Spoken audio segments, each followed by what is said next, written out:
আমি লক্ষ্য করতাম এই আহতদেরকে আমরা বলতাম আপনারা পিছনের কাতারে থাকেন। তারা বলতো যে আমাদের তো শেষ, আমরা শেষ হতে এসেছি, আমরা শেষ হব, আমরা শেষ হয়ে আমাদের এই বাংলাদেশকে এগিয়ে নিয়ে যাব। এই যে ঢাকা বিশ্ববিদ্যালয় আমাদের প্রিয় ভাই একটা চোখ হারিয়েছেন, আমি খুব দৃঢ়ভাবে বিশ্বাস করি ওই সময় এরকম চোখগুলো না হারালে, অন্ধ না হলে আমাদের বাংলাদেশটা 2024-এর 5ই আগস্টে আলোর দিকে না ফিরে আর একটা গভীর অন্ধকারের দিকে প্রবেশ করত। এই চোখগুলো আমাদের নতুন আলো দিয়েছে, এই পাগুলো আমাদের বাংলাদেশটাকে নতুন করে আবার দাঁড়াতে শিখিয়েছে। কিন্তু আফসোস কি জানেন, এই যে আজকে ডকুমেন্টারিগুলো দেখানো হয়, সরকার 2026-এর 12ই জানুয়ারি নির্বাচনের পর উচিত ছিল এই সকল ঐতিহাসিক দলিলগুলো প্রত্যেকটা সরকারি বেসরকারি হাসপাতাল এবং কলেজগুলোতে, মেডিকেল কলেজগুলোর সামনে ফটো গ্যালারি করে এই সমস্ত বীর চিকিৎসক এবং তাদের চিকিৎসা সেবাকে জাতির সামনে তুলে ধরার জন্য ব্যবস্থা গ্রহণ করা। কিন্তু আমরা তা লক্ষ্য করেছি তার বিপরীতটা। কি বিপরীত লক্ষ্য করেছি? সিটি কর্পোরেশন উদ্যোগ নিয়ে তার কর্মীদেরকে দিয়ে আমাদের সেই সময় জুলাই যোদ্ধারা যে সুন্দর সুন্দর স্লোগান দিয়ে এক একটা স্লোগানের বারুদে এই জুলাই আগস্টের অভ্যুত্থান করেছিল, সেই জুলাই আগস্টের বারুদের যে স্লোগান সেগুলোকে মুছে দিয়ে সেখানে খুবই পরিকল্পিতভাবে বাংলাদেশের কিছু ন্যাচারাল সিনারি তুলে দিয়ে এমনভাবে বোঝাতে চেয়েছে যে আমাদের সেই জুলাই যোদ্ধাদের সেই সময়ের স্লোগানের চেয়ে এখন এই সিনারিগুলো গুরুত্বপূর্ণ। এর পিছনে মূল কথা হচ্ছে তারা জুলাইয়ের সেই স্মৃতিকে ভুলিয়ে দিতে চায়। আপনারা ভুলিয়ে দিতে চান কেন? সবাই মিলেই তো ভূমিকা রেখেছেন। আমি এটাও দাবি করি এই 3 মিনিট 5 মিনিট 7 মিনিটের ডকুমেন্টারি দেখাতে গিয়ে আমরা এখানে, আমি বক্তৃতা দিতে চাই না, আমি স্লিপ দিয়েছি, আমি বক্তৃতা করব না, বরং এই ডকুমেন্টারিগুলো দেন। সাংবাদিক বৃন্দ সবাইর জন্য বলছি না, কারো জন্য বলছি। কেউ কেউ মনে করছেন একটু পরে আসলে বক্তৃতা দেন, বক্তৃতা দিলে আমরা আমাদের মূল কাভারেজটা পেয়ে যাব। হ্যাঁ পাবেন, ঠিকই আছে, এটা মূল্যবান। কিন্তু যেই কথাগুলো আজকে এখানে আমরা তুলে ধরতে চাই, যেই ডকুমেন্টারিগুলো দেখানো হচ্ছে, এই ডকুমেন্টারিগুলো ঠিকই এখানে ঘন্টার পর ঘন্টা দেখে লাভ হবে না। এই ডকুমেন্টারির ঐতিহাসিক দলিলগুলো আমাদের শিক্ষার্থী এবং অভিভাবকদের আগামী দিনে ধারণ করার জন্য সিলেবাসে অন্তর্ভুক্ত করা ছাড়া এর কোনো বিকল্প নেই। কি সিলেবাসে অন্তর্ভুক্ত করবেন?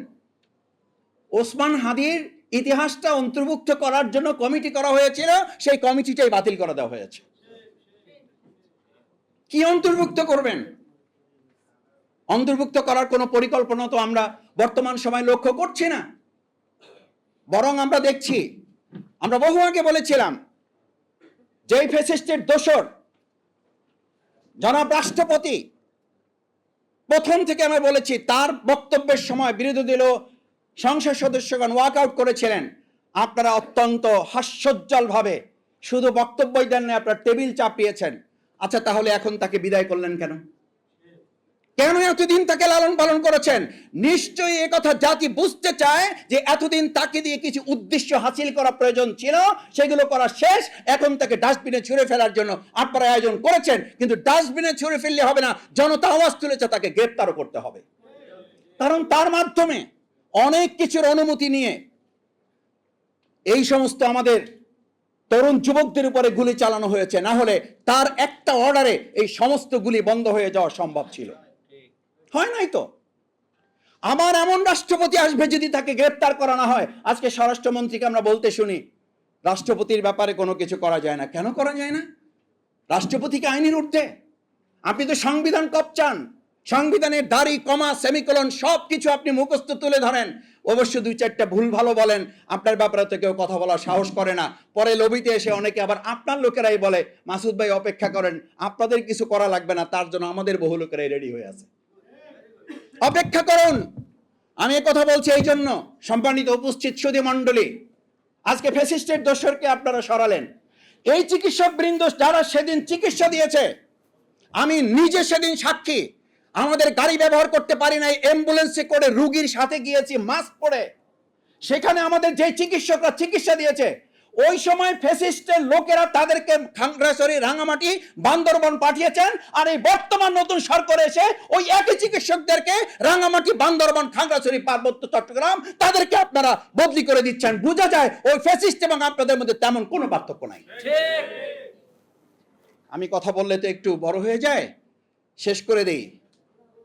আমরা শুনলাম বর্তমান মহাসচিব উনি খুব সুন্দর করে বলছেন আমাদেরকে যারা ফ্যাসিস্ট বলছেন তাদের জ্ঞানের স্বল্পতা আছে। তাহলে আমি জিজ্ঞেস করি, যে চিকিৎসকরা সেদিন এই আহত জুলাই যোদ্ধাদের চিকিৎসা দেওয়া ডেড বডি ম্যানেজমেন্ট করতে গিয়ে যাদেরকে বদলি হতে হয়েছে, সেই একই চিকিৎসকদেরকে বর্তমান সরকার পুরস্কৃত করার পরিবর্তে তাদেরকে বদলি করছেন। আপনাদের ফ্যাসিস্ট হওয়া আপনারা বুঝতে পারছেন না, এটা বলার সীমাবদ্ধতা না, বরং আপনাদের বুঝার দৈন্যতার শামিল। আপনারা বুঝতে পারছেন না যে আপনারা ক্রমান্বয়ে ফ্যাসিস্ট হয়ে উঠছেন। সম্মানিত সুধীমণ্ডলী, শেষ কথা হচ্ছে, এই যে এত রক্ত, এত জীবন, এতগুলো সন্তান, এত ভাই হারালো, এই যে আমার বোন এসে কথা বলল, এই যে আমাদের চোখ হারা ভাই কথা বলল, এই যে আমাদের জীবন থেকে ফিরে আসা এক ভাই মৃত্যুর পথ থেকে ফিরে আসা কথা বলল, এই সমস্ত কিছুর মূল লক্ষ্য কি ছিল? আমরা একটা সংস্কার চাই। আমি এখানে দাঁড়িয়ে একটা কথা এর আগে বলেছিলাম, বিগত আওয়ামী ফ্যাসিস্ট সরকার ইসলামের কথা শুনলে তাদের মধ্যে ভয় তৈরি হতো, আর বর্তমান এই সরকারের কাছে আমি দেখি তারা সংস্কারের কথা শুনলে আটকে যেন সংস্কার আতঙ্কে তারা ভুগছেন। অথচ 31 দফা সংস্কার নাকি তারাই রেডি করেছেন, তারাই সংস্কারের মূল হোতা এবং সংস্কারের মূল প্রবক্তা তারা। যদি তাই হয় তাহলে সংস্কারে হাত দিয়ে আজকে ফ্যাসিস্ট সরিয়েছেন।